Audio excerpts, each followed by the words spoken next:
नमस्कार मित्रांनो, मी गहिनीनाथ सरवडे शेती माहिती या यूट्यूब चॅनलमध्ये स्वागत करतो.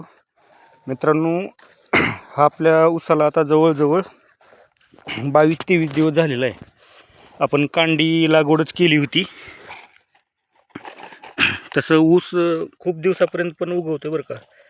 कांडी लागवड असल्यामुळं का कोणती कांडी खोल गेलेली असते, त्याच्यामुळं उशिरापर्यंत उगवणी होती. आपल्या सरीचा 2 सरीतला अंतर 5 फूट आहे.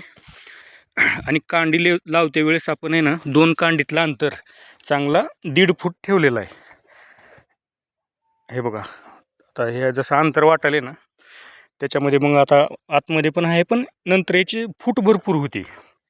विषय काय होते माहिती आहे का, आपण सुरुवातीला खूप दाट ऊस लावतो आणि मग त्याची एवढी जबरदस्त फूट होती ना, लहानपणी आपल्याला तो ऊस लई छान वाटतो. पण जसं जसा ऊस मोठा होत जाईल ना, जो उंच ऊस आलेले असतात ना त्याच्या साईडचे मधले जे छोटे ऊस असतात त्याला ते वर येऊ देत नाहीत. मग ते ऊस आपलं 4-5 महिन्यापर्यंत राहतात आणि पुन्हा मग ते ॲटोमॅटिक मरून जातात ऊस. म्हणजे थोडक्यात आपण ऊसाला मेहनतच 4-5 महिने करतो. तर तेवढं आपण जे म्हणजे समजा जेवढं आपण त्याला खायला प्यायला दिलं, त्यातलं पाणी असो, खत असो, फवारण्या वगैरे सगळं केलेलं, तो ऊस खाऊन पिऊन मरून जातो. म्हणजे त्याच्यामध्ये घाटा कुणाच झाला, आपलाच झाला.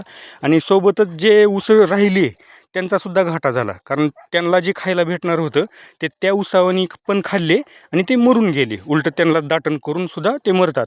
आणि कसं आहे माहिती आहे का, एका एकरामध्ये फक्त 40 ते 45 हजार, माझ्यामध्ये तर 40,000च्या थोडं मध्ये पण आलं ना तरी बस.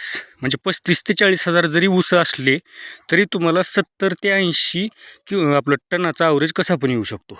आता तुम्ही ध्यान करा, एक ऊस जर तुम्ही 2 किलोचा काढला आणि 40,000 ऊस झाले तर आरामात 80 टन होते. आपण काय करतो, लहानपणी एवढी भयानक त्याच्यामध्ये गर्दी होती ना, लाख 1.5 लाख त्याच्यामध्ये फुटवे होतात. मग ती तुम्ही विचार करा की बाबा शेवटी आपलं एकरी 50 टनसुद्धा होत नाही. आता काही जणांचं होत असेल पण सगळ्याचं होत नाही.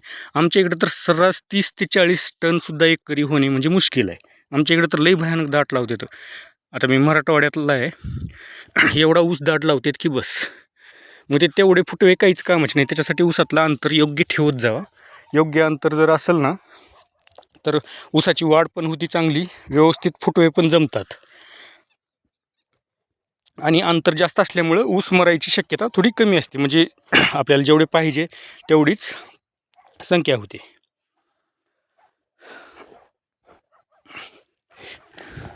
आपला हा 86-032 आहे. आणि अजून एक गोष्ट, 86-032 नीरा असं एकमेव ह्या 86-0 व्हरायटी बरं का. त्याच्यामध्ये कोण ती 86-032 गोल्ड म्हणतंय, कोण ज्ञानेश्वरी, कोण असं लई भरपूर नावं ठेवलेली आहेत. आपण ज्यावेळेस म्हणजे संशोधन त्या ऊसाचं केलं होतं ना, त्यावेळेस फक्त 86-032 नीरा असंच एवढं नाव आहे. पुन्हा हे लोकांनी ऑटोमॅटिक सगळं केलेलं आहे. देणं विकायला म्हणा, काही म्हणा, हे नंतर नावं पाडलेले आहेत.